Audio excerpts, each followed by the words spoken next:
내란 전담 재판부 설치를 포함한 사법개혁을 차질 없이 추진하겠습니다. 내란 전담 재판부 당연히 설치합니다. 국민의 명령입니다. 여기에 대해 더 이상 설왕설래하지 않기를 바랍니다. 내란 전담 재판부의 설치만이 조희대 사법부로부터 내란 세력을 완전히 단죄할 수 있는 유일한 방법입니다. 최대한 빠른 시일 내에 반드시 통과시키겠습니다. 자, 지금 9월 이후에 실질적 논의가 없었는데 이 내란 전담 재판부 다시 재추진되는 분위기입니다. 이 이유 한번 먼저 들어보겠습니다. 기본적으로 예. 이게 내란 사건은 법의 체계도 그렇고 수계가 있고 주요 임무 종사자가 있고 부안해동하는 사람들이 있어요. 한 구조지 않습니까? 예. 그런데 국민들이 보기에는 납득되지 않게 이 박성재 장관은 왜 2번이나 영장이 기각되지?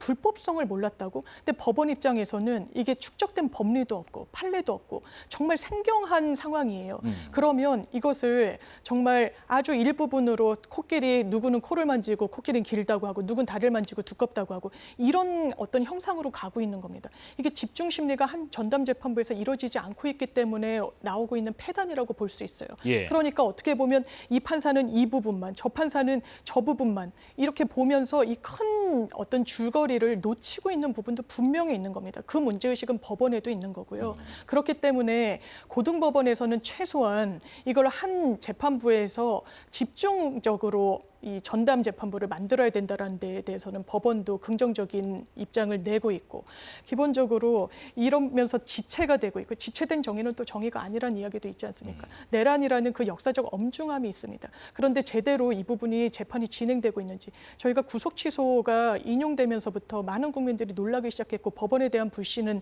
상당히 낮아지기도 했었습니다. 이런 부분을 총괄적으로 했을 때 지금 단계에서 내란 전담 재판부로 바로 오늘 발족이 돼서 그쪽으로 재판을 넘긴다 하면 또 어떤 문제가 있냐면 이 공판 갱신이라는 절차를 거쳐야 됩니다. 이거는 지금까지 나왔던 증인들을 다시 부를 수는 없으니까 시간을 끌려고 마음만 먹으면 이 증인신문 조서 그리고 이 녹취를 다 재판정에서 틀고 그러면서 양승태 전 대법원장 같은 경우에 본인 재판에서 이 공판 갱신을 하면서 진짜 많은 시간을 허비를 했거든요. 네네. 그런데 윤석열 전 대통령 구속기간이 만료되는 게 내년 1월 18일입니다. 얼마 남지 않았어요. 만약에 그렇게 시간 끌기로 한다면 내란 전담 재판부의 어떤 그 취지가 몰각될 수 있는 겁니다. 그래서 아마 저 개인적으로는 항소심 단계에서의 내란 이게 전담 재판부든 집중 심리 재판부든 명칭이 중요한 게 아닙니다. 위헌 소지가 되는 건 인사권을 누가 행사하느냐를 갖고 이 시시비비가 걸리는데 지금 그럴 여유는 없습니다. 항소심 단계부터는 특정 재판부에서 집중 심리하는 게 맞다고 생각합니다. 지금 뭐 9월 이후에 논의가 잠깐 중단되는 듯했다가 다시 재추진하는 네. 과정, 그 과정 속에서 말씀하신 것처럼 전 국무위원들에 대한 영장이 계속돼서 기각되기도 했고 또 하나가 이제 윤 전 대통령에 대한 구속기한 만료가 좀 다가오는 부분도 있고 여러 가지 부분 지금 생각한 대로 안 흘러간다는 입장일까요? 그렇죠. 민주당 입장에서는 예. 본인들의 입맛에 맞는 판사들로서 특별재판부를 만들겠다라는 겁니다. 근데 처음에는 내란 특별재판부라고 했을 때는 이게 헌법과 법률에 있어서 좀 위헌 논란이 있을 수 있겠다라고 하니까 지금은 이제 전담재판부라고 이름만 바꿔놓은 상황인데요.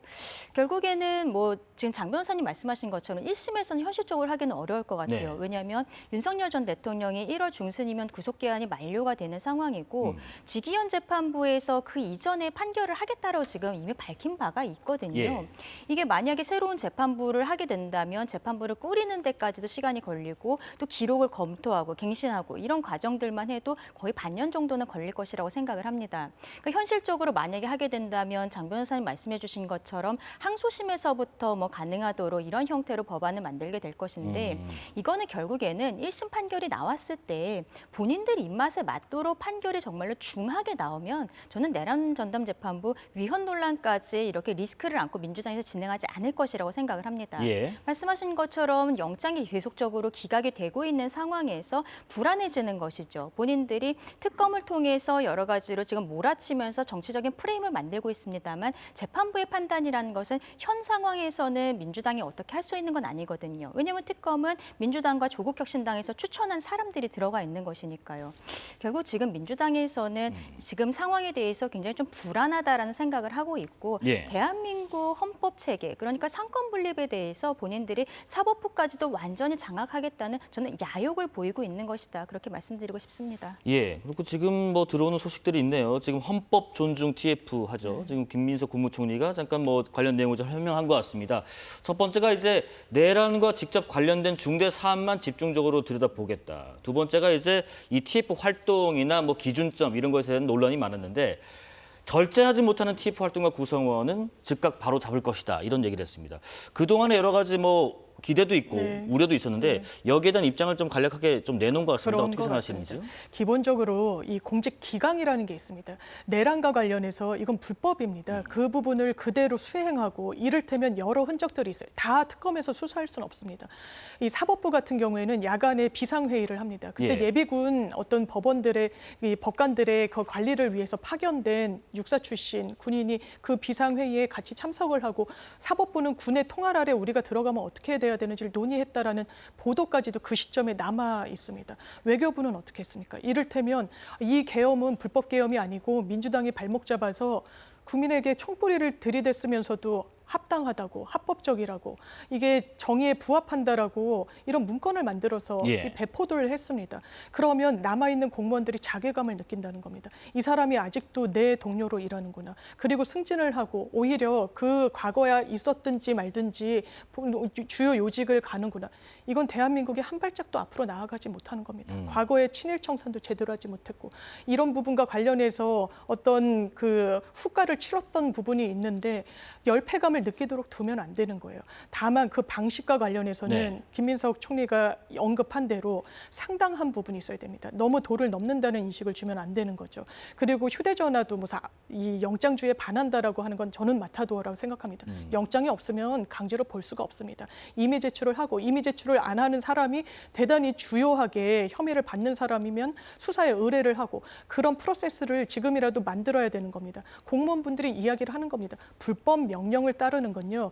예전부터 대법원이 엄정하게 불법이라고 불법 명령에 따른 공무원은 처벌하는 게 맞다라고 기준을 세우고 있습니다. 네. 그 기준에 부합하는 연장선상에서의 어떤 행정행위라고 이해해 주시면 감사하겠습니다. 그동안 뭐 이른바 내란 가담에 동조한 중앙행정기관의 공무원에 대해서 뭐 조사 대상 기준이랄지 뭐 방법이랄지 여러 얘기가 많았습니다. 뭐 40여 곳에 대해서 한다. 주요한 12곳에서만 한다. 그리고 이제 말씀하신 것처럼 서면, 뭐 인터뷰 PC, 휴대전화 제출 여러 가지 네. 방식들이 있었는데 일단 김 총리가 우려에 대한 입장을 또 반영한 것 같아요. 절제하지 못하는 TF 활동가 구성원을 바로 잡겠다라는 얘기를 했고 하나가 이제 내란과 직접 관련 있는 중대 사안만 집중해서 보겠다. 그렇다면 조사 대상이나 기준이 어느 정도 잡혀 있다는 얘기일까요? 글쎄요. 그냥 일단 국민들께서 불안해하시니까 네. 특히 공직사회가 흔들리고 있으니까 이렇게 이야기하는 것이 아닌가 싶습니다.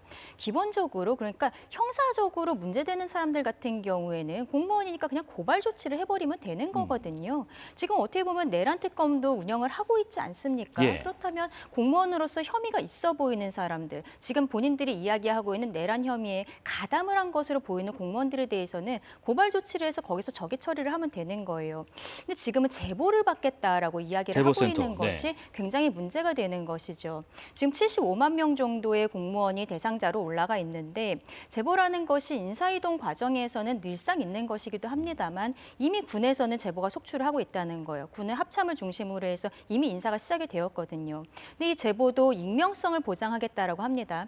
익명성 보장은 좋은 이야기로도 볼 수 있겠습니다만 반대로 보았을 때는 제보한 사람과 이 TF 말고는 아무도 모르는 거예요. 그럼 제보한 내용 중에서 본인들이 입맛에 맞는 사람들 같은 경우에는 이 제보를 그냥 묵살을 하고 그리고 입맛에 맞지 않는 사람에 대해서는 휴대폰을 가져와라 이런 형태로 좀 압박을 하게 되지 않을까라고 생각을 하기 때문에 그래서 저희 국민의힘에서는 이것을 헌법 존중 TF라고 하고 있습니다만 헌법 파괴 TF다, 줄 세우기다라고 말씀을 드리는 겁니다.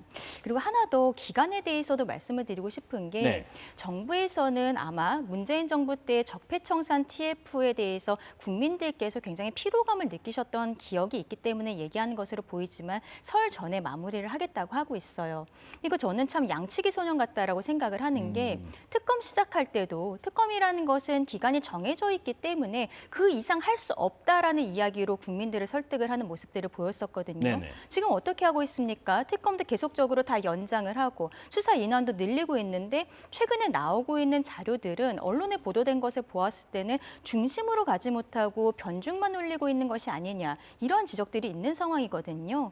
정부에서 결국 설 전에 마무리하겠다고 합니다만 75만 명에 대해서 이런 제보가 속출되었을 때 그리고 스스로 판단했을 때 조금 더 줄세우기가 필요하다는 판단이 있었을 때는 기간도 연장이 될 수 있는 것이죠.